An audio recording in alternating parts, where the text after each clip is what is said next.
Hello there everybody, it's Tatarigoroshi, and welcome back to Higurashi, Tatarigoroshi, whatever, I don't know. Umineko came out, and I can't play it yet until I either complete this or I complete Danganronpa, and I'm guessing I will be able to play Umineko after I've completed this. Because I'm pretty sure Danganronpa is going to take me a long time. Anyway, let's immediately continue right where we left off and get right back into this. Oh, by the way, it is storming like freaking crazy out my window right now. Like, good lord, it's crazy. Alright then, I'm off. Look out for cars. Be back before dinner time. Today was the day of the barbecue party that was the Hinamizawa Fighters' victory celebration. Of course, I, having prepared myself, skipped breakfast in order to stay hungry. Though with all the club members coming, it was pretty possible there would be a contest based on how fast or how much you could eat. Yeah, that sounds about right. No, Reina. Reina was already at our usual meeting place. Mion arrived a few minutes later. Great, let's get going. This old man skipped breakfast and is starving to death. I expected nothing less. I too went without breakfast, and I am now in top physical condition. Wow, you two skipping breakfast is bad for your health. Reina made sure to eat something. Yeah, you're great, Reina. Breakfast is an important part of the day. I'm sure you'll surpass that unhealthy Mion, get yourself a nice, springy body, and be all over the dirty magazines. The dirty magazines? If I get a nice body, then maybe a prince on a white horse will come for Reina too. Definitely not happening. If you won't take responsibility for them, Kei-chan, then don't give Reina any silly ideas. She might start eating breakfast 3 times a day starting tomorrow. Yeah, I could see Reina doing that. Wait, who did this gluttonous princess think was going to come for her? Well, anyway, we're all nice and hungry. Let's go and treat ourselves at the big barbecue party.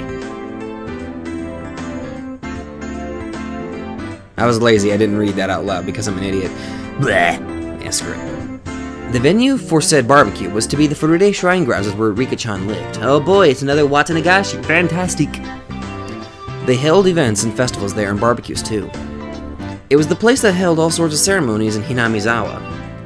Come to think of it, there was supposed to be a big village festival coming up, wasn't there? The Watanagashi, and that's when shit always comes down. That's whenever shit goes down, as soon as that happens. Watanagashi or something. The scenery you could see from that high up was fairly superb, and the calm atmosphere particular to the shrines was something fairly difficult to find in the city. We left our bicycles at the bottom of the shrine steps and broke into a mad dash up the stairs. When we arrived on the shrine grounds, the Hinamizawa fighters and their fathers had already gathered and had begun setting up for the barbecue early. Of course, Satoko and Rika-chan were there as well. When they noticed our arrival, they waved to us. Oh, so you managed to not forget about this. Curses, if y'all hadn't come, there wouldn't have been that much more meat for me. There would have been that much more meat for me. How truly disappointing it is. You underestimate us, Satoko. Now that we've arrived, you don't think you'll be able to have even one bite of that fabulously marbled beef, do you? Remember when we ate our bento here? You and I have a fatal difference in reach. I'll be overwhelming you once again. What? I cannot allow this to happen by any means. Cry and shout all you want. You'll just be watching us fill our mouths with beef. Don't worry, though. We'll give the peppers and onions to you. I'll give Satoko lots and lots of the grilled squash, too. When Satoko heard the word squash, her complexion changed color. When she took my overwhelming reach into account, she knew it wasn't just a threat. It could actually happen. I'll go tell the coach. I'll tell him you really love squash. If it's for you, I bet he'll get a whole mountain of specialty squash from all over Japan. Whoa, good for you, Satoko. You'll have your pick of the squash. You can have squash from dawn until dusk, 3 meals a day. Reina, everyone's bullying me. Satoko tried to leap into Reina's chest. Oh no. Clearly, given another second, Reina's mock punches would have piled us on the ground. So just before Satoko hit Reina, I grabbed her by the nape of the neck and pulled her back. A superb reaction with only seconds of foresight, at least. It was supposed to be. But for Reina, when I caught the leaping, crying Satoko, it looked like I was keeping her to myself. Bam, bam, bam. No, Keiichi-kun. This is Reina's, okay? I'm taking her home. Beat up Mion-san and Rika like that too. Whoa, hold on there. Ugh. Jesus. Okay, now where could Rika be? There she is. Reina-san, over there. Good lord. Just wait, Satoko-chan, I'll take care of her right away. Then I'm bringing you straight home. Me. Oh shit. Satoko, you're mean. Rika-chan's so cute too. I'm gonna take her home. Ugh. Reina's a force to be reckoned with. Rika, it serves you right. Satoko laughed in a shrill voice at Rika-chan and Reina's unproductive game of tag while we watched them sprawl down on the ground. No, you're alright, Mayabara-san. Sonozaki-san. The coach came over and lent us a hand. Yeah, this is just how we communicate, that's all. Don't mind us. If the way we communicate ends up leaving bruises on my face, then I don't want any more to do with it. You never learn, do you? Laughed the coach loudly. It made us start to laugh too. Satoko's laughter, Rika-chan's yelling, and Reina's strange voice were kind of comfortable to hear.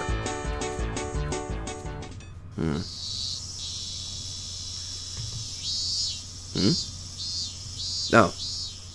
That was weird. The adults here knew what they were doing, so the barbecue was ready in short order. As the salad oil dropped down onto the plate with a hiss, there was a loud cheer. When the coach brought over a big plate with all the meat on it, we all cheered again. Whoa, this meat looks amazing. Coach, you really did splurge on it. I did make a promise. Can you tell how much all this weighs? It really did cost me a lot. Of course it did. The third-rate meat wouldn't be enough of a reward for everything I did yesterday. Yeah, Satoko-chan's definitely the guest of honor today. Yeah, Satoko was the one who hit that last home run after all. She might have caught the guy off guard, but the arc it flew was long and true. Satoko's pretty athletic. Not bad at all. She could be one of the best of our generation. She doesn't fall behind in physical ability even compared to me. Maybe Satoko-chan has a big future in the world of sports. Stop singing my praises, you're making me blush. Satoko, for whom the excessive praise made her not notice the moderately grilled meat being stolen one after the other, was just far too cute. Mayabara-san, this is heavy. Tomita-kun and Okamura-kun were carrying something over to us. It was a huge barbecue plate. Whoa! The barbecue's protagonist has arrived? The plate was chock full of skewers and vegetables and meat on them. The grilled, burning hot meat juices made a sound as they drizzled off. You need a lot of heat for cooking something on a metal skewer, so they had grilled the whole plate at once. Yep, can't have a barbecue without some of these. You can say that again. That'll help out, so let's get it over. Over there. Up we go. Wow. Look, it's amazing. Everyone greeted us with a cheer. Each person received a skewer with vegetables and big pieces of meat on it. They also received paper cups filled to the brim with juice. In my right hand were pounds of piping hot barbecue, and in the left was a cup of juice that I could chug down. If this didn't make you want to dance, you weren't a man. I can't hold back any longer, I'm gobbling it down. Not just yet, Kei-chan. We've got a little ceremony first. Can I have your attention, everyone? The coach, with a cup of beer in his hand, mounted the nearby beer cooler. This is supposed to be a victory celebration, after all. We needed an opening statement. Damn, I hope it ends soon. For every second this goes on, for a little more of the food's freshness goes away. Satoko stomped down onto the back of my foot. My word, men your age are so greedy. Can you not wait a little more elegantly? Is everything I'm thinking really showing on my face? Okay, is everyone listening? We won a huge game yesterday. It had become a hard battle after that amazing pitcher came in. But thanks to equally reliable saviors on our side, we scored a beautiful turnaround victory.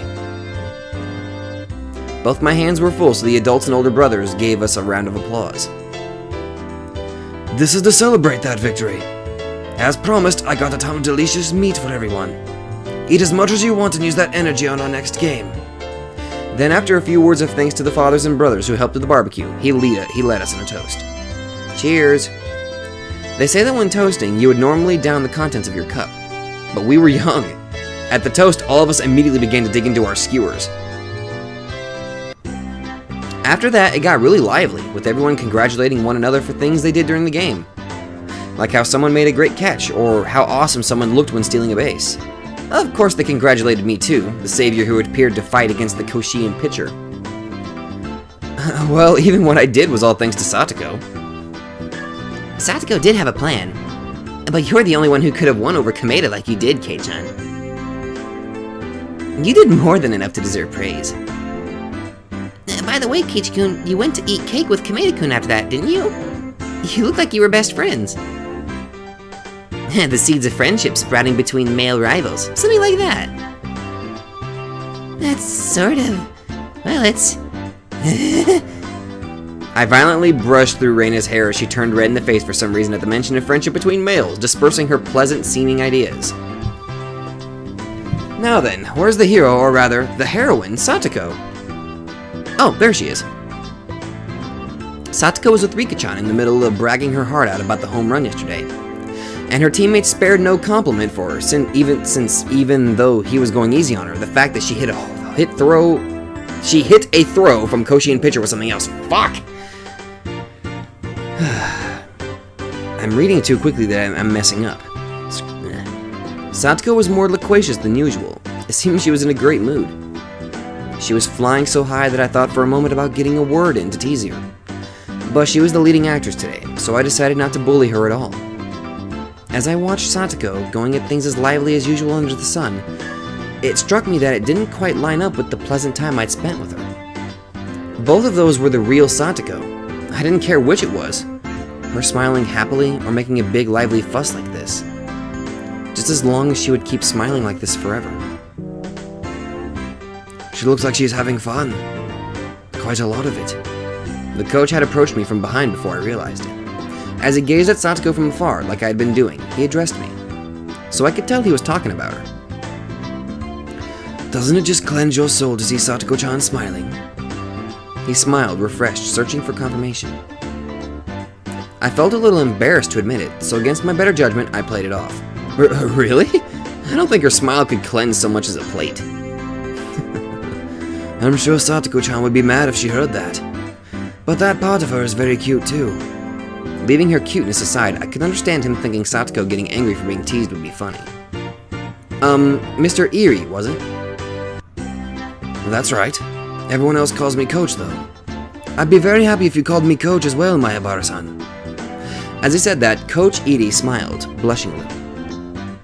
Coach, you seem to like Satoko a lot. I didn't have any real basis for saying that. It was just what I felt to be true. Yes, I do like her. I love her, in fact. When she gets older, I'm thinking of asking her to marry me. Oh, whoa. How old are you, dude? She's like, what, like 11? That's pretty ballsy to say in this type of, dude? What the fuck? This guy really says some insane stuff, doesn't he? After being astonished by this, I hurried to put my mind back in order. I had heard that this coach guy was the kind of person who said crazy things out of nowhere.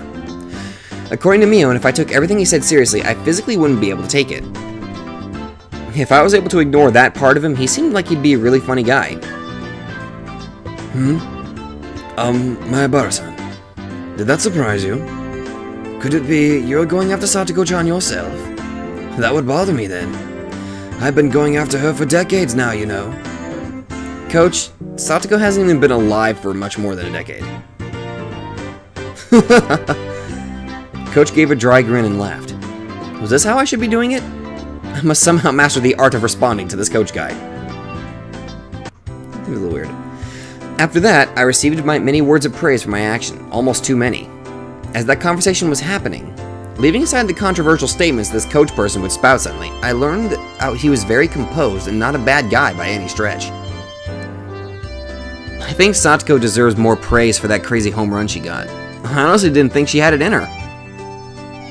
Satoko-chan's older brother was more the quiet, bookworm type. She probably inherited the exact opposite skill set. Her brother? Oh, right, he meant Satoshi. The one who left Satoko and ran away from home. Satoko's Nini. Satoshi Hojo. Do you know about him? Satoko-chan's older brother, I mean. His name is Satoshi Hojo-kun. And he played with the Hinamizawa fighters too. I watched him play a lot more, but then he transferred. Huh? I see. So he transferred. Yeah, maybe that was a little more considerate than saying he ran away. Now that he mentioned it, I think it was Reina. I think she said Satoshi transferred too. I didn't know the details of him having run away from home at the time, so I didn't pay much attention to it, but... Only her brother transferred? That's sort of unusual. Everyone having fun was far away, and their cheerful voices distant.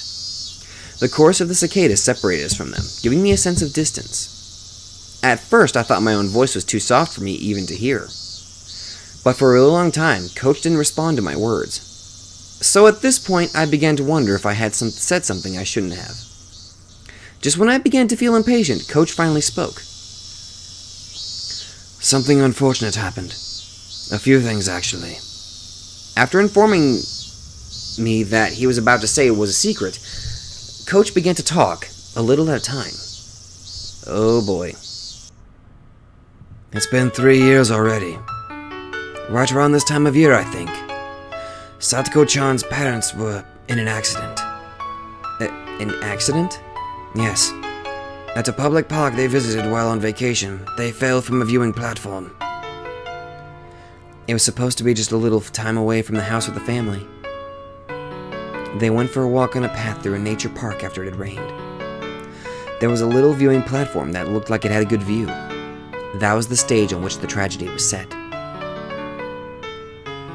The metal fixtures in the viewing platform fence had deteriorated from time, and with all the rain they had just gotten, they might have loosened somewhat.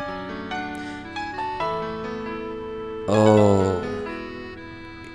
She saw that? Oh. Ugh. Right before okay, I'm guessing he's still talking, so. Right before Satoko's eyes, both the fence and her parents fell. There was a river some tens of meters below. The water level was high due to the rain, and apparently very muddy. And her parents? Coach gave a thin but melancholic smile and touched his paper cup to his lips. Without saying anything, I knew how unfortunate that accident was, and how Satoko's parents had left on an eternal vacation. Then Satoko is, well... I was so focused on being careful with my words that I lost what I was going to say. A single word. Orphaned.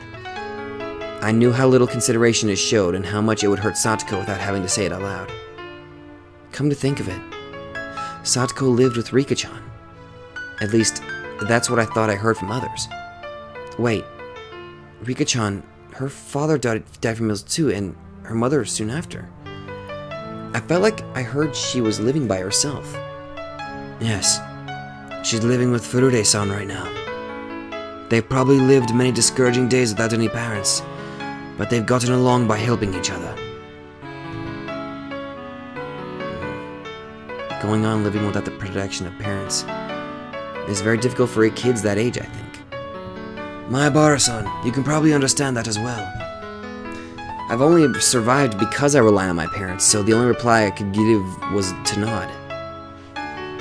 Furude-san is particularly beloved by the older people in the village. As long as she's here, she won't want for much. Come to think of it, you're right. Rika-chan kinda seems like the village mascot sometimes. I don't think she'd have a hard time living here. Rika-chan could go meet just once and get 2 or 3 croquettes from a vendor after all. I felt like if she asked for help, everyone in the village would. But that only applies to Furude-san in particular. Satoko-chan doesn't have it the same way. Rika being so spoiled was just an exception. Upon thinking about it normally, living on your own as a child should be fraught with difficulty. It wasn't, then very difficult to imagine how much suffering Satoko had to go through just to live. It wasn't very difficult to imagine. Was I really thinking that? No, I was only thinking the words. I couldn't imagine it in the slightest. How was I supposed to imagine it when I saw that annoying smile of hers? There was no way I could. I found out she was living apart from her brother, and I just kind of vaguely thought it was rather unfortunate. I mean, Satoko was smiling so energetically every single day. Was I thinking that her smiling meant she wasn't hurt? That she didn't feel lonely? When she found out my parents were coming home the other night, Satoko said, "A family sitting around the dinner table is the most fun way to enjoy a meal of all." Those words held a lot more weight now. I've seriously considered adopting her. Huh? Adoption? It's a secret. After warning me, Coach put his index finger to his lips. I've lived a really steady life all these years. I own property and I have credit. But marriage is the one thing I never got around to. By law, obviously, a single individual can't adopt a child. So, I can't make Satoko-chan my adopted daughter. What a shame. It didn't take long for my plan to get her to call me Papa to hit a setback. This guy spouts some crazy stuff. At first I was only half listening, but midway through, I realized how rude that was. This coach person seriously only wished for this one girl, Satoko, to be happy. That was neither crazy nor was it nonsense. He just wanted her to be happy. Those were his true feelings. Satoko-chan's current lifestyle is probably not a very happy one. But, you know, I want to make it easier for her, even if it's only a little. Of course, I can't do that much for her by sharing my leftover food and do errands that she's not strong enough to do. You're wrong. Satoko is happy. Huh? Coach showed surprise at my having declared that. There are so many people all around her that really want her to be happy. She can't possibly feel otherwise. I spoke with a serious expression, quietly but firmly all the same. It was my approval of his feelings and my gratitude as Satoko's Nini. Thank you. Still, keep this a secret from Satoko-chan, okay? If she knew I wanted to adopt her, she'd probably get mad and call me a pervert for wanting me to call her Papa. I wonder. Satoko may have been somewhat childish, but she was still able to empathize with people. She'd call him that. I knew it. As if my feelings had gotten across, Coach grinned, satisfied, and returned his gaze to the hustle and bustle before us. Her parents and her older brother. She'd lost her family, had no relatives, and was huddled up with Rika-chan, who was in the same situation. Satoko Hojo. It wouldn't be odd for her to look at her life with despair, but she didn't seem to feel that way. She lived energetically with a smile.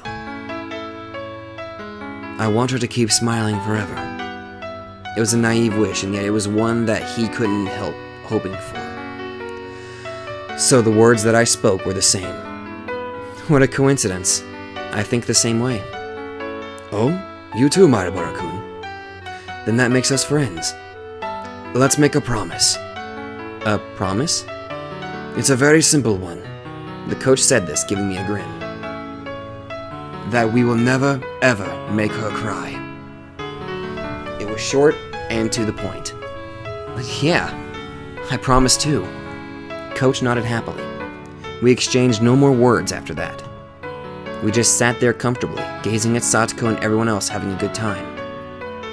She'd certainly lost family, but there were people watching over her.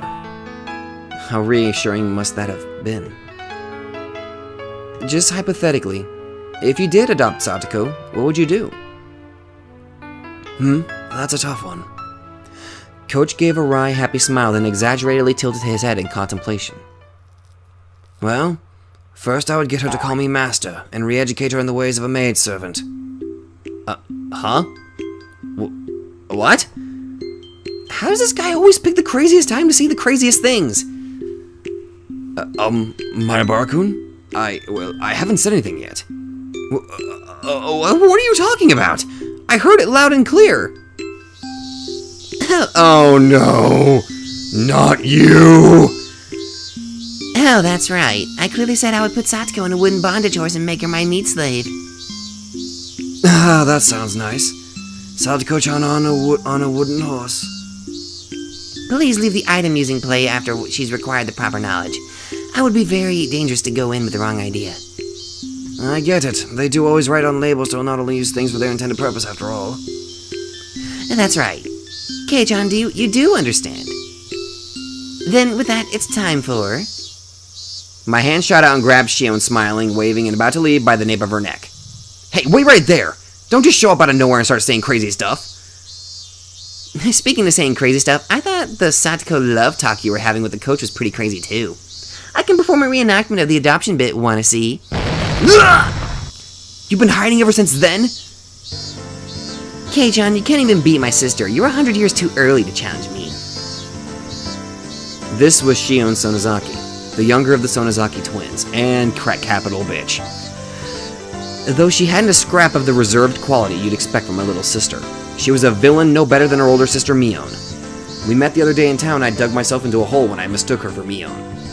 Unlike Mion, Shion said she was living in Okinomiya, so I thought we'd never see each other again, but to think we actually would. My frankly displeased expression didn't change a bit either. This must be what people mean when they say something is like water off a duck's back. Shion-san, you came. I was disappointed because I thought you wouldn't make it. Well, I couldn't think of anything else to do, really. I figured I'd come and tease you a little. Coach, why did you need to call Shion to our victory celebration? How did she contribute to our team's win? Well, you see, I'm actually the manager for the Hinamizawa Fighters. The manager? No way. Then why weren't you at the game yesterday? That's because I'm like a ghost manager. She seemed to think I'd forgive her if she stuck her tongue out and smiled. She wasn't sorry at all. The match wasn't nearly as pretty as without you there. I won't tell you to come to practices, but couldn't you at least come to games to root for us like you used to? I'll think about it. Maybe I will if Kei-chan joins the Hinamizawa Fighters. I can't get into a cheering mood when there's no good-looking guys on the team. Huh? Did Shion just smoothly say something absurd? Shion! You little, where did you come from? Suddenly, Mion came running over, latching onto my shoulders and pulled me towards her. Ah, it's Mi-chan's little sister. Hello, Shi-chan. Hello, Reina-san. I'm honored you remembered my name. We only met once. Oh, not at all. Thanks for remembering Reina's name, too. Cut the stupid greetings. You're not allowed to solicit Kei-chan. He's the hope of our club. Don't pull him out and put him in baseball like he's some kind of plant. Mion gave a low growl as she grappled my arm. She looked like a little girl desperately clinging to her toy. Yep, Kei-chan is the star rookie of our club. We can never trade him away. Reina's smile hid a nonchalant bloodthirst. She was blocking Shion's way, ready to unleash an ultimate attack if she got within 2 meters of me. I felt like this was going to turn into a bloody battle. That's too bad. We'll leave the negotiations for another time. You don't have the right to negotiate. Coach, why did you call Shion here too? She's a ghost member. She's been slacking off for the last year. I just thought it would be even more fun if Shion-chan was here. Yep, It definitely worked. that was what he planned for all along. Mission accomplished. Hey! Kei-chan, come over here. We're all playing a game. With strings attached, of course. Shi-chan, how about you? The rules are simple and it'll be fun. Should I? I'll just win if I join in after all. I don't want to ruin my sister's presidential image. Mion, now irritated, turned around with a glare. What is it, my sister? Should I join in to make this battle of the siblings? For your sake, I don't think we should, but if you want to... I won't let you play, Shion. We're leaving you out. Whoa, Mion just avoided a direct confrontation. It seemed like the twins were completely incompatible with each other. You won't let her play? I was looking forward to seeing you two face off. I hate Shion. I'm bad against her. An angry Mion dragged me away. Slide. Do your best. I'll be rooting for you. Go for it, Kei-chan. Shion waved her hands at us, reveling in the bliss of teasing Mion. Alright, club activities had begun, which meant I needed to clear my mind. What was today's battle? Today's punishment game? I'd take anything on. Okay, Kei-chan, you should prepare yourself. We're going all out today. Great, bring it on. Satsuko or not, I'll crush you all mercilessly. Reina will profit from your battle and fish herself up a win. Then I'll get all the Monterey's first and ride them into victory. Rika-chan is flat like a Monterey. I want to take you home. Okay, everyone. We have a lot of people today, so let's play something easy and simple. Today's game is... After this commercial break, apparently.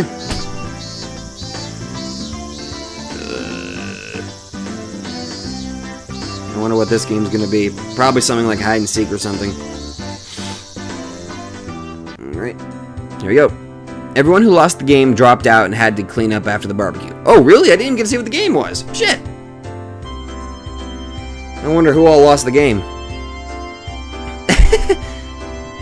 Shion laughed more uproariously than anyone I'd ever heard when she saw my loser face. Oh, I lost. Okay. Was my getting bombed out of the game really that funny? Man, oh man, Kei-chan's face. He was like, how can you still call yourselves human? Damn it! I had it all worked out when I bought up the scissors. If only Satsuko and Rika-chan hadn't betrayed me! It was going great while we had maintained a united front, but Satsuko had been quicker to betray me than I her. She was just a tiny bit better than me. I warned you about trusting Satsuko. Tomita-kun and Akuma-kun were unanimously wearing I told you so faces.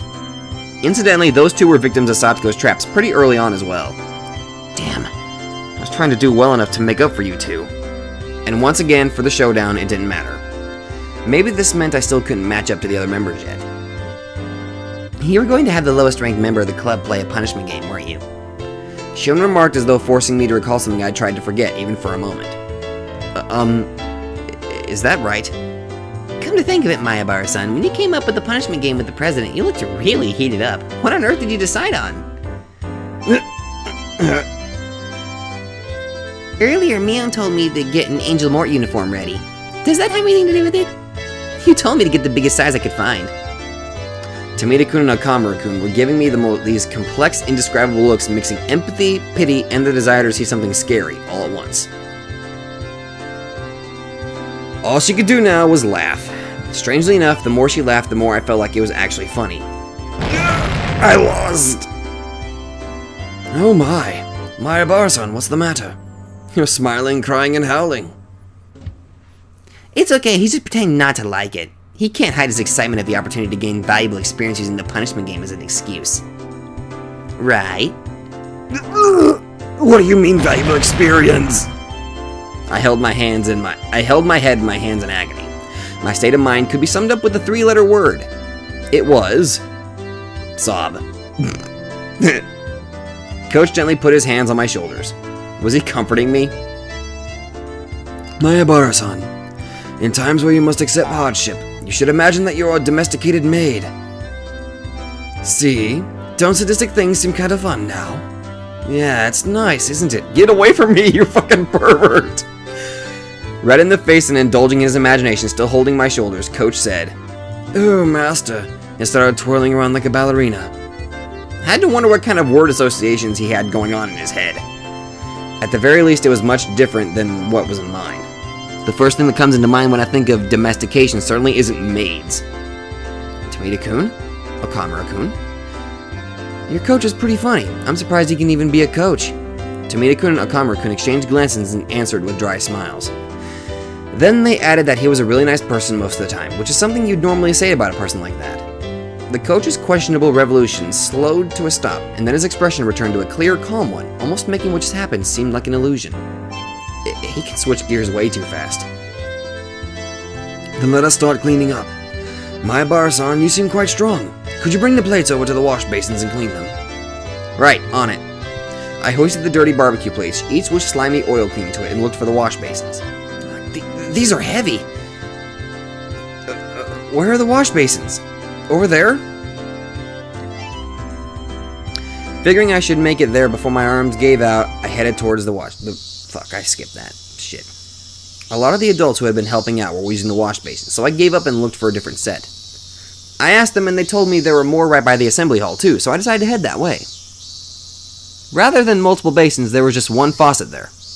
I initially thought it would be too small to wash plates as big as these, but it would probably still be faster than waiting for a faucet to open up back there. I turned the faucet, and water much nicer looking than it gushed forth. I put a plate under the faucet and scrubbed it with my hand to try and rub it clean. It didn't go very well. Here you go.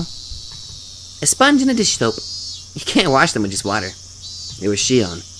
She threw a brand new sponge in a container filled with cleaner to me. Oh, thanks. You should have just put them by the basins and left it to the grown-ups. You're always doing the right thing. I get the feeling that wasn't quite a compliment. I answered her with a forced smile. I was surprised to learn you're the manager for the Hinamizawa Fighters. I thought you didn't do stuff like that because it's too much of a bother. Yes, it is quite a bother.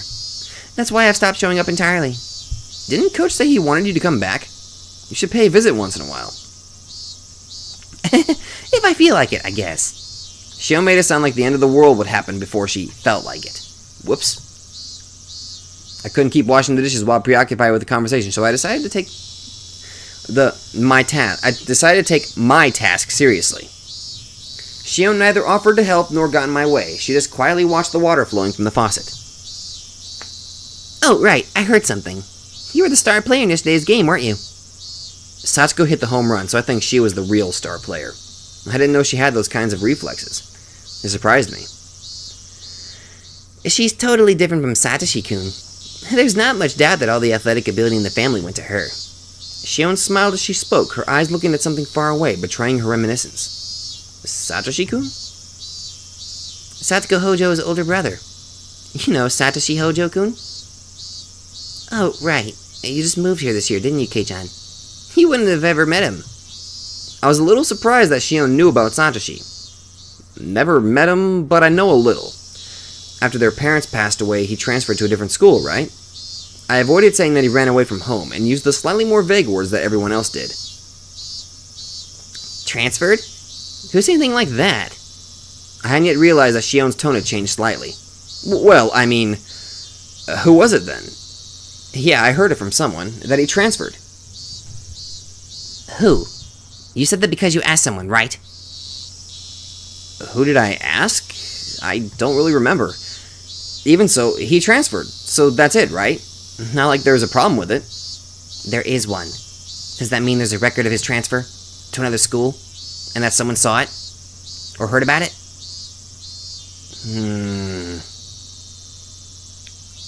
Shion, what did you do? I have a feeling... Okay, ever since Shion was introduced, I've started to notice certain things here. Why do I feel like she's one of the core reasons that shit's going down right now? I don't know. I don't know. It's just... whatever. Around that time, I not only noticed how awfully caught up in this Shion was, but also how startlingly dangerous her eyes had begun to look. Shion? What's up? You look really serious. With that, Shion seemed to realize the expression she was making. She took a deep breath, pretended to fix her hair, and went back to her composed expression from before. I'm sorry, but Kei-chan, you don't know much about Satoshi-kun, so please don't say that he transferred or anything like that.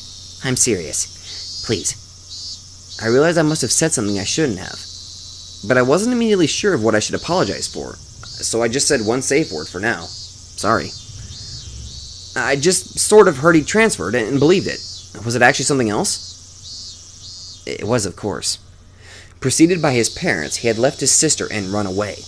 But I'd wanted to try and avoid using the words run away, so I pretended not to know. Upon seeing my flustered reply, Shion realized she was intimidating me and lowered her voice. I'm sorry. I'm not blaming you for anything, Kei-chan. I was being a little harsh. I apologize. I didn't really mind. That was a fib. I was actually a little scared, even. Was there something wrong with saying he ran away? Was there some sort of misunderstanding in saying that he transferred? But before I could ask her, she turned on her heel to leave. Hey, Shion. Right, good luck with those. It looks like your plate is last. That's the last one you need to wash. Her final remark reminded me of the dishes I had so easily forgotten about. So immersed in conversation were we that it got pretty late. I turned the faucet again to get the water flowing faster. Whoosh. I violently scrubbed the plate. When I turned back around, Shion was no longer there. By the time I'd finished washing the plates, most of the other things had been cleaned up. The air had cooled off before I'd realized it, and as the heat that had stuck with us all day dispersed, a nice breeze started to blow. Okay, everyone, can I have your attention? Coach got everyone together to make his clothing remark. And with that, another fun day drew to its close. In the end, Mion ended the game with a magnificent victory. Satoko and Rika-chan, who had labored so hard to betray me, had fallen into a huge trap afterwards, leaving them frustrated about more than a few things. People who betray others will one day be betrayed themselves. Never been more true, huh? You're not the one I want to hear that from, Keiji-san. Rina didn't fall for anyone's tricks. That's how I got second. Rina doesn't buy into lies very easily. She has a sharp wit. I'm surprised. She seems like she would fall for the first lie to come her way. Funny you should say that, Kei-chan. You desired to prey upon others, and right away you became the prey instead. Make sure you don't fall for those dumb schemes that promise higher returns the more friends you rope in, okay? Yeah. I'll try harder. Sob. Even good friends will lay traps mercilessly and betray everyone in sight once they get into a serious enough game. But despite that, once it's all over, they can feel refreshed and laugh together. It reminded me of how we were all such great friends. Anyways, I'm looking forward to Kei-chan's punishment game. However, can you really implement such a thing? I would think the store manager would have a thing or two to say about it, no? I wonder. Maybe Kei-kun will be really cute. Cute. I kind of want to see. I am on the edge of my seat. I will trip him up and make him wipe the floor. Ah, that would be great. Why couldn't I win now of all times? Whenever I think I'll definitely win today and that I'll make someone else pay the punishment game, I lose. Is it not enough? Do I not believe hard enough in victory? Oh, the wailing of the loser tastes like sweet honey. How sad, how sad. Oh crap, really? Skip the dialogue, what the fuck? This is how you get stronger, Keiichi-kun. It's like I'm looking at Mii-chan from last year. Mii-chan last year? What, did she always lose and moan about it in the past? How very interesting. I didn't know our undefeated president Mion was once like that. No need to talk about that. Mion hastily covered Reina's mouth. Everyone watching burst out laughing. Finally, Rika-chan pulled on Satoko's sleeve. Okay, we should be going soon. Oh yes, we must go shopping for dinner, mustn't we? I wanted to keep talking like this forever, but it was getting late. We split up with Satoko and Rika-chan and decided to get on our way home. Alright, bye. See you tomorrow at school. Everyone waved to each other and split up for the short time between now and tomorrow. Okay, let's go. We began walking down the tall staircase leading from the shrine grounds. Oh boy. As the sun started to set, the afternoon's heat began to disappear, as though it were never there. Just listening to the chorus of the Higurashi was enough to make me forget about how hot it had been today.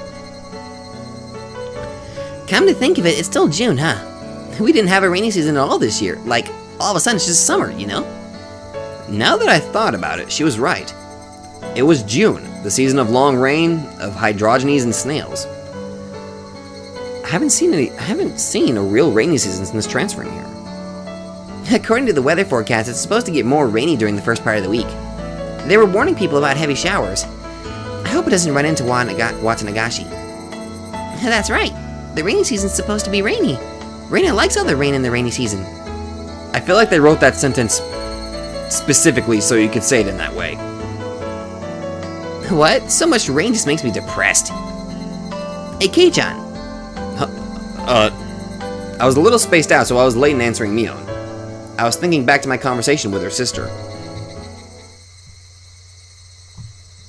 When I said that Satoshi transferred, Shion clearly got angry. She was mad at me for saying something so careless. I mean, it may have been a vague way of skirting around the fact that he ran away from home, but I don't think it was so bad that Shion would need to feel mad about it. I wasn't really satisfied with it. I felt like a child, completely ignorant of what he was being scolded for, so my thoughts spilled out of my mouth in a very direct fashion. Satoko had a brother, right? And named Satoshi, I think. What? As soon as I said the name Satoshi, Reina and Mion both lost their relaxed, comfortable mood and made strange expressions. Oh shit. Should I have avoided talking about this? That's what they made me think. But I've already said it, so that's that. And I'd be lying if I said I wasn't interested. What happened to Satoshi again? Did he move away? That was such a transparent way of putting it, but in my desire to know everything, I feigned ignorance. Mion turned around and looked to Reina for assistance. Reina looked between us, then quietly and softly spoke. Wait, did we not tell you? He transferred out. When I said those words to Shion, she got upset. So I answered her with the same words Shion had given me. Transferred? Who told you something like that? Huh? I'd only intended to borrow Shion's words, but I said it exactly the same way she had, right down to the thorns of my voice. When I realized what I had done, I immediately tried to soften my remark. If he really transferred, there would be records of it at school and stuff, right? But is there actually anything like that? Keiichi, you're fucking up. Don't do it. Mion and Reina, their eyes grew wide. They were at a loss for words. I started to feel like I was doing something really bad. I thought they were only hiding the fact that Satoko's older brother ran away out of consideration for her. I'm not trying to blame you for anything, okay? I just wanted to ask what happened to Satoshi, that's all. I wasn't trying to blame them. The fact that I had to remind them even looked like I was tormenting them with an impossible question. No, maybe I was actually bullying them. Maybe I'd lashed out at them in retaliation for Shion getting mad at me. This whole day had been so much fun, but now, why did I go and say something like that made all of that meaningless? I couldn't help but regret my own careless curiosity. That's enough, let's drop it now. As I was about to say that, Mion spoke up. Well, it's not like we were hiding it or lying. I hope you understand, that's not what we were trying to do. Mion's tone conveyed her genuine awkwardness. They sounded like the excuses of a child who had been presented with evidence of her own mischief. Satoshi, well, he didn't transfer schools. Mion said, resigning herself. But I felt bad for pushing her to say that. So, it's okay, Mion. Let's stop talking about Satoshi. Sorry for teasing you. I wanted to apologize. But right before that... He won't come back. What? Unlike Mion's stammered reply, Reina was extremely clear and resolute. He won't come back? What? He won't come back home, ever since that day. He won't come back. He won't come back. That was a very strange way of putting it. Normally you would say that he hadn't come back yet. At least, I thought you'd only say it like Reina did if he wasn't capable of coming back. You wouldn't say it like that when talking about someone who ran away from home. What do you mean he won't come back? Where did Satoshi go? Don't know. Reina's word choice felt very cold to me. It was so cold that I couldn't muster a response right away. Not to mention she's smiling. Well, she's right. After that day, Satoshi hasn't returned home. Mion noticed the deadlock between us and hurriedly followed up on what Reina had said. Well, that is, everyone in the village searched for him, and we even got the police to help us look. And well, they started thinking that maybe he ran away. They started thinking he maybe ran away? When running away from home, I thought you were supposed to leave a note or something. So when Satoshi ran away, he would probably have left some kind of a letter apologizing to Satoko. That was just kind of what I figured. But from the way Mion was talking, it seemed a little different than just running away from home. The police did an investigation. Satoshi had been earning money at a part-time job, and had some put aside. And they learned that on the day he vanished, he withdrew it all. And then, at Nagoya Station or something, they spotted someone who looked a lot like Satoshi. He withdrew all his savings to fund his escape from home. Was that it? It seemed consistent enough to me. But before I could say anything... I think that's a lie. Satoshi-kun didn't run away, declared Reina shortly. This is starting to get a little creepy again. Hey, wait. So if he didn't transfer schools or move away, and he didn't run away from home, then what on earth? Stop it, Reina, Mion whispered to her. Reina, however, continued without interruption. And then she said this. Because it was Oyashiro-sama's curse. Oh, fuck! This shit again. Huh? A curse? It took some time before I understood what Reina meant by that. Mion clicked her tongue and shook her head a little.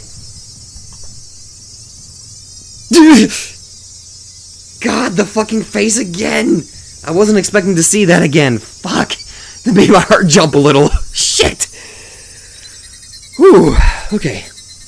Satoshi talked to me before he disappeared. He said someone was watching him, stalking him. They even followed him home. He told me that when he went to bed, they were standing there at his bedside, looking down at him. Stop it, Reina. It's a portent of Oyashiro-sama's curse, there's no doubt. I think somewhere deep down, Satoshi-kun was probably thinking about abandoning Hinamizawa and running away. And Oyashiro-sama wouldn't allow that. I said stop it. Oyashiro-sama is the guardian deity of Hinamizawa. He would never allow anyone to abandon Hinamizawa and run away. I apologized for it, but Satoshi-kun probably didn't. It must have been Oyashiro-sama's curse. Oyashiro-sama's curse?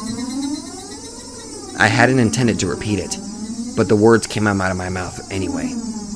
Oyashiro-sama's curse.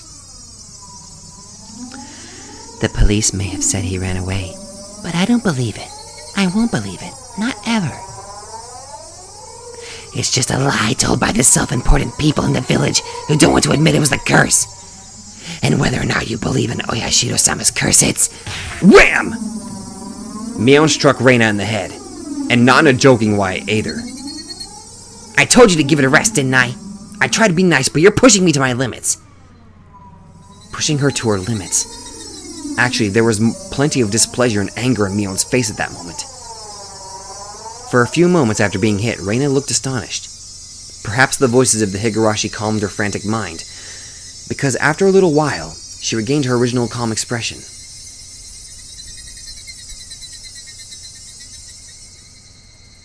What the flying fuck? We arrived at the place we always split up with Mion. No one said a word until we got there. The voices of the Higurashi just tortured our ears with their buzzing. We'd always split up with Mion here, leaving just Reina and me. Hey, Kei-chan, didn't I promise to lend you some manga? Want to come over real quick? Huh? She promised that? However, I quickly realized it was a convenient way of saying she wanted to talk to me alone. Oh, I see. Okay, then Reina will go home.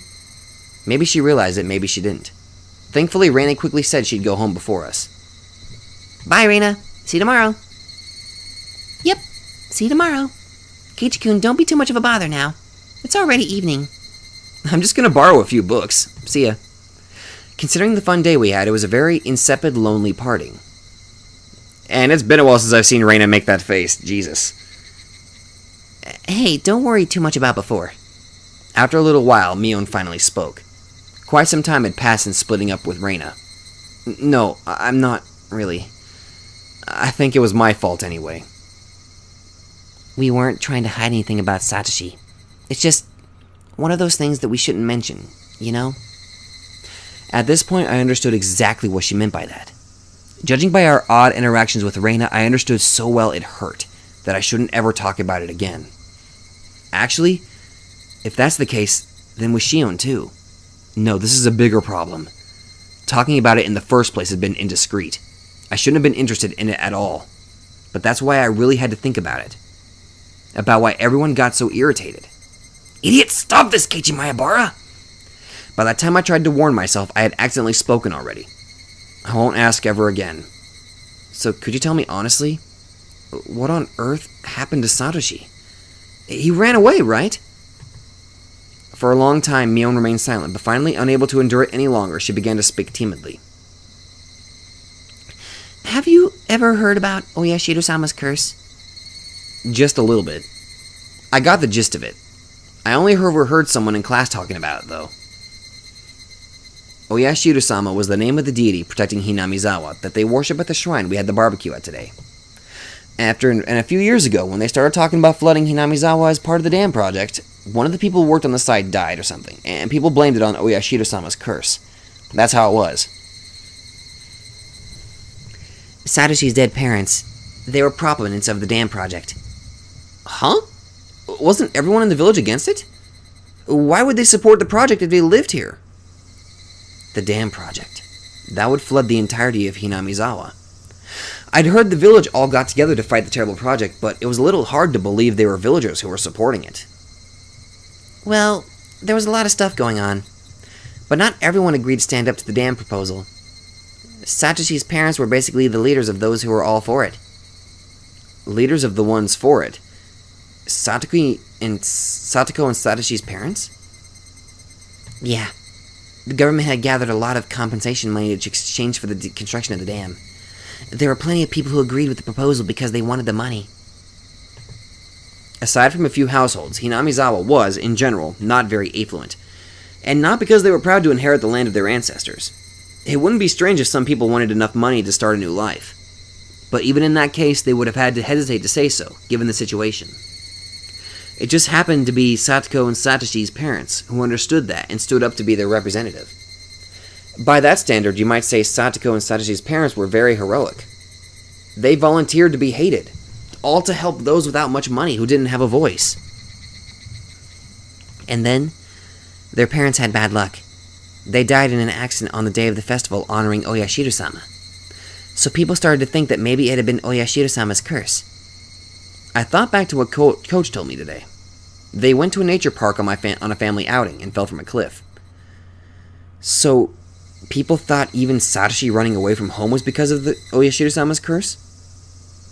Well, yeah. Basically. It was a bit of an evasive reply, but I felt like it was wrong to ask any further, so I didn't press her for details. I don't think I need to explain this, but for Satoko, her parents' accident and Satoshi running away, and all the business about Oyashiro-sama's curse, none of it's a very happy story, you know. Yeah, of course I knew. I could only nod silently. That's why we're not mentioning anything about Satoko's family. Even if someone asks about Satoshi, we just lie and say he transferred schools. You can understand why, right? They wanted to protect Satoko's happiness, her smile. As someone who thought that way once, even for a short time, I really did regret having been imprudent enough to broach the topic to begin with. Yeah, I get it. I'm sorry I asked something so careless. When she heard that, Mion smiled, seeming a little relieved. With that understanding, thinking that I should get going, I began to make my way home. I could really have stopped by Mion's house, but it was already late. I'd stop by again the next time I had the chance. Bye then, Mion. Sorry about today. See you tomorrow. Yeah, goodbye. We waved to each other. Then, suddenly remembering something, Mion called out to me. Kei-chan, one more thing. And not only around Satoko, could you keep quiet about Satoshi with Reina too? Huh? I think you realized earlier, but for some reason, when it comes to Oyashiro-sama's curse, she gets extremely serious. Ever since she transferred here. Yeah, judging by how Reina was acting earlier, it was clearly no laughing matter to her. Mion had interrupted the conversation for us. But if Mion hadn't been there, what might have happened? Why would Reina be so serious about it? Not only Reina either, but Shion too. I don't know. Reina is... this is a secret, okay? If you tell anyone, we're not friends anymore. Mion emphasized this as far as her expression clouded even further. I won't tell. What's this about Reina? She says she's been a victim of Oyashiro-sama's curse before. Huh? Well, it may sound mean, but I think it might be a bad case of a persecution complex, or some kind of wrong assumption. But she says so herself, so I believe her. If I poke fun at it, she gets pretty upset. Reina jokes around all the time, but she's really scary when she's mad. I get it. Don't talk about it in front of Reina, right? About Satoshi. Yeah. If possible, I think we shouldn't talk about this ever again. For her sake. And for Satoko's.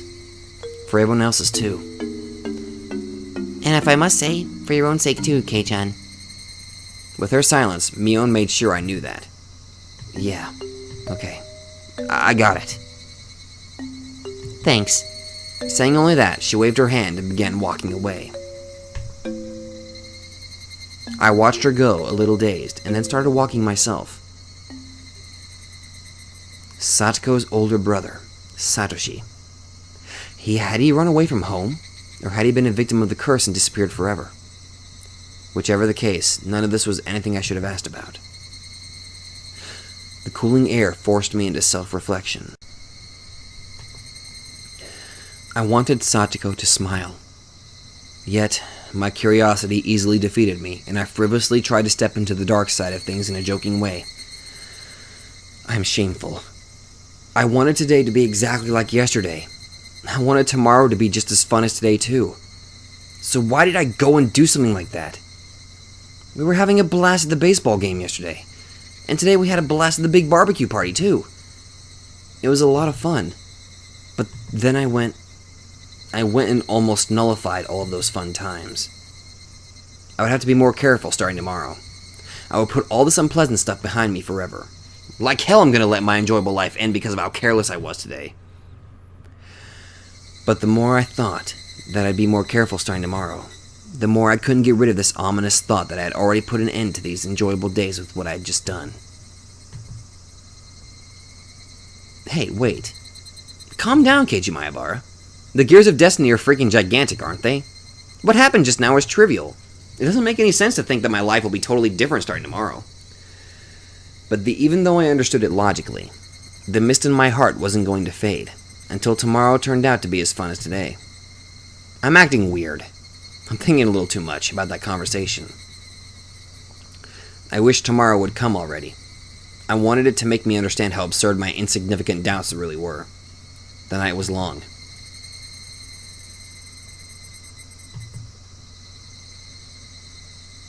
And that's the end of the chapter. I think. It should be. Well, that was a blast, and then that end pretty much gave me the same reaction I had when Reina first had that expression in the Onikakushi.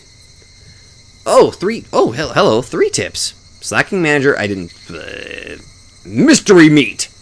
Oh yeah, it could be easily human flesh, that's what we are eating. Blech. Alright, the slacking manager. This has got Shion. It means I'm gonna hate it. Shion-san, why don't you help out a little? Are you asking a girl to carry something heavy? This is why you still haven't found a nice lady at your age, Coach. Well, you see, at times like these, here's what people say. It's none of your business. He was loading the station wagon with heaps of equipment we'd used for today's barbecue meeting. All the fathers and sons who had helped were starting to get on their way. Alright. So, Shion-san, why did you come all the way here? If you rode here on your bike, I can give you a lift. I did, but I'll be fine riding back. I appreciate your consideration. I was glad you came today. Things don't quite fit together without the manager here. And am I still the manager? I've been shirking my duty for an entire year, so maybe we should just fire such an incompetent manager already. Alright. If you say you want to quit, then I'll fire you whenever you want. That's not fair. Let me go soon, please. Every time I don't show up at a game, I get an annoying phone call, and I can't stand those. If you were more honest with yourself, Shion-chan, you'd be far cuter. Your father is so sad. Where did he go so wrong as to deserve such a rebellious daughter?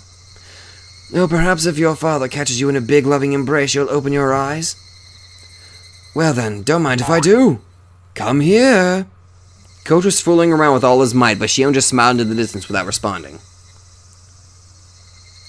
Nothing's changed. You're still a weirdo, Coach, and everyone's still lively as ever. Even though Satoshi-kun isn't here? Is that what you wanted to say?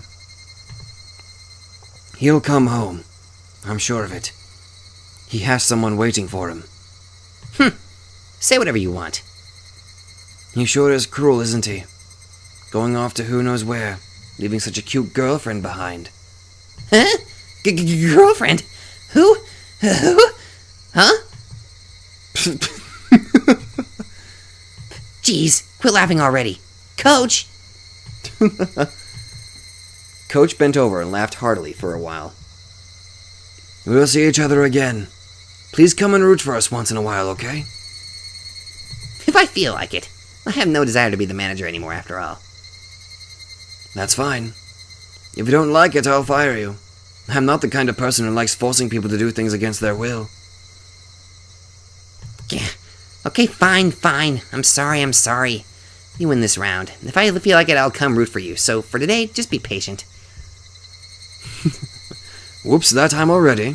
It's past time to return all this. I'm already making them wait for me. I'll be leaving for today, then. Let's meet again at the next game. Yes, if I feel like it. Goodbye, Coach. That comment right there. His girlfriend. So, that literally makes me wonder, what kind of relationship did Shion have with Satoshi? Huh? Copy of the preliminary autopsy? Autopsy of who? Satoko's parents? The autopsy suggests the victim was killed in the following manner. 1. Entire body found in restraints. Traces left behind from when the body seemed to have been bound indicated usage of a specific restraining table rather than rope or another common method. Finger joints on either hand appear to have been bound especially. That freaking that table. Highly likely that the table was either specially made or homemade given this information. That fucking table from the end of the last one. That torture table. That Mion or Shion or the demon was using on Keiji. Both ears and nose severed with a sharp blade. Traces of the restraint and other things seem to suggest that it was at least one more other than the one who had severed these body parts holding down the victim's head. So it was two people. Possibly that multiple blades were used, with one of them most likely being scissors or shears. 5 nails penetrated fingers on each hand. 1 long nail stuck in each joint of each finger on each hand, for a total of 30. The deceased fingers were nailed to wooden planks 20 square centimeters large. Extremely likely these planks were part of the restraining table. In addition, it is likely the table was originally designed for such just a purpose. Abdomen incised, intestines removed. The incision in the abdomen is likely to have been a technique grounded in medical methodology using a sharp blade. Estimated that there was still no threat to the victim's life at this stage. After this, the organs inside the incision were dismantled and removed. The victim likely died as a result of this process. That's the original ritual for the Watanagashi, where the cutting open the futons is supposed to symbolize that. So somebody was actually doing this ritual, apparently, on a victim. Body disposed. After fastening a dumbbell to the victim's neck using a commercial pet collar, the victim was likely abandoned in the Oiji River's third drain. Judging by the dumbbell's weight, it's highly possible that they would have needed at least 3 grown men to have disposed of the body. To Oishi-san. Here's a copy of the preliminary autopsy of the slaughtered corpse in the Oiji River. Chief Shigahara sees this as having a possible relation to the S group. What are your thoughts, Oishi-san? Wait a minute. Is this an autopsy on that? Well, what happened in like the prologue, the beginning of the first of the first chapter of this? Because I had this, because it must have been, it was that there was a body discovered. Is this that autopsy? I wonder who it was. There it is, Ron. 3 Chun, 3 Dora, Mongon with 1500 extra. What? What's up with that? How do you have 3 Dora? You idiot. You're the one who flipped over another Condora when you knew Oishi was in Tenpai. That's what you get. Getting more Dora was the only thing I could do after revealing the Chun. You can't discard a Dora tile after Yakuhai was out. Oishi grinned meaningfully as his buddies, swearing, began breaking down the walls and reforming them. By the way, Oishi-san, figure it out yet? What? Oh, the murdered body in the drainage channel? Any new clues come up? Yes. Well, you are the one collecting the evidence here. I should have expected that. Who was the deceased? Rina Mamiya. Actual name, Noriko. Apparently she worked for Blue Mermaid, a hostess bar on Shishibone Flower Road. Oh wow, that place, huh? A young leader of the Sonozaki owns it, huh? Yeah? Sonozaki. Whoops! So it's related to the S group. That mountain will be tough to scale. Rumors says the deceased had her hands in both drug dealing and money to be paid to the government. And on a pretty significant scale, too, from what I've heard.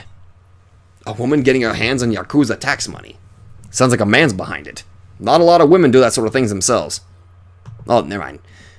Well, she's dead now. The dead can't have anything to do with it. About that, Uishi-san, her man's apparently alive.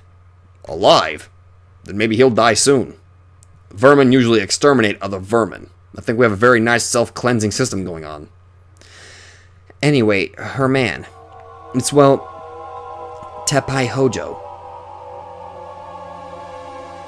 Wait. Tepai Hojo? This is another member of Satoko's family, right? I've never heard this guy. Hojo? Who's that? Tepai Hojo, the husband of the housewife who was beaten to death last year in Hinamizawa. I heard he disappeared after the incident, though. I get it. He was staying in his lover's place, huh? And so the Sonozakis grew ever more suspicious. Where is he now? He was living in a woman's apartment. He must have thought she abandoned him, so he's been searching around shops and other gathering places. Tepai Hojo.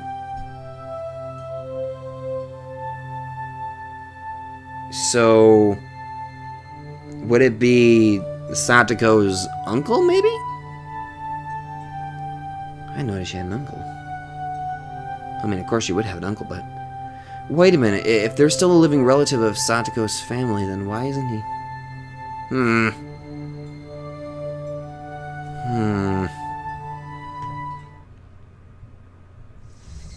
Tepai Hojo.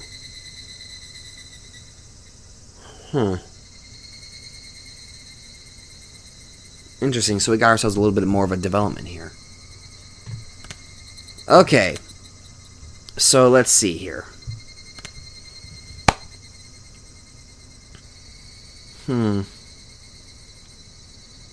Reina is extremely serious about the Oyashiro-sama thing, which is why she suddenly shifted to her psychotic thing from Onikakushi again. So I'm guessing that must have been what it was. I don't know. All I remember is that she appeared extremely distraught and really pissed off. Mion seemed to be the only one who was a little level-headed about the whole thing. So we got two sides of the spectrum here. We've actually got several spectrums. We got Iri, who honestly believes that Satoko will come back. Or Satoshi would come back. What the fuck? And we got Reina, who is defiant, completely convinced that he will never come back and that he was a victim of Oyashiro-sama, and she herself is a diehard believing of that. And then we have Mion, who seems to be sort of a mediator this time. Like, ironically, she seemed to be the only calm one who was actually talking about it, and she was actually able to mitigate what Reina was doing.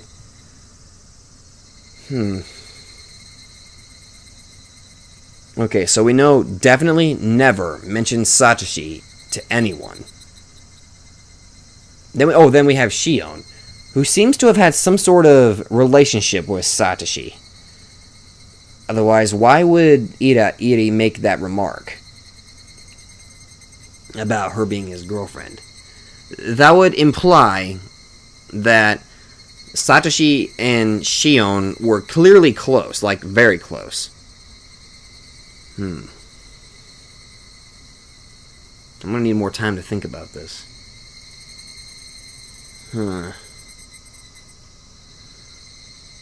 Okay, this is actually opening up several more questions for me. So I'm starting to understand why this one will be like the highest difficulty, and I won't be able to make any conjectures, because it's starting to raise more questions. I don't have concrete evidence to support any of the theories that I'm going to come up with, or I don't have any proof to the theories that I'm thinking of right now.